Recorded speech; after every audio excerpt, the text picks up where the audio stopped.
কেমন আছেন সবাই? আগামীকাল 28 জুন 2026 সারা দেশে একযোগে সকাল 8টা থেকে বিকাল 4টা পর্যন্ত ভিটামিন এ প্লাস ক্যাম্পেইন অনুষ্ঠিত হবে। এই ক্যাম্পেইনের আলোকে প্রত্যেকটি 6 মাস থেকে শুরু করে 59 মাস বয়সী শিশু, অর্থাৎ 6 মাস থেকে শুরু করে 5 বছর বয়সী শিশুকে একটি করে ভিটামিন এ ক্যাপসুল খাওয়ানো হবে।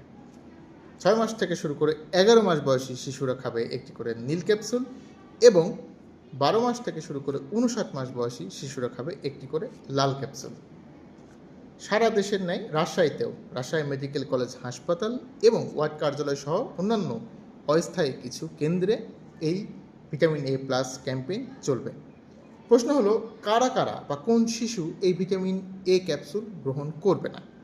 প্রথমত, 6 মাসের কম বয়সী বা 5 বছরের বেশি বয়সী শিশুরা ভিটামিন এ ক্যাপসুল খাবে না।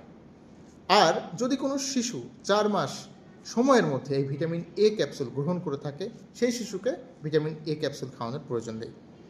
এবং অসুস্থ শিশু, যে শিশু অসুস্থ তাকে আমরা ভিটামিন এ ক্যাপসুল খাওয়াবো না। প্রশ্ন হলো, কোন শিশু অসুস্থ আমরা কেমনে বুঝবো?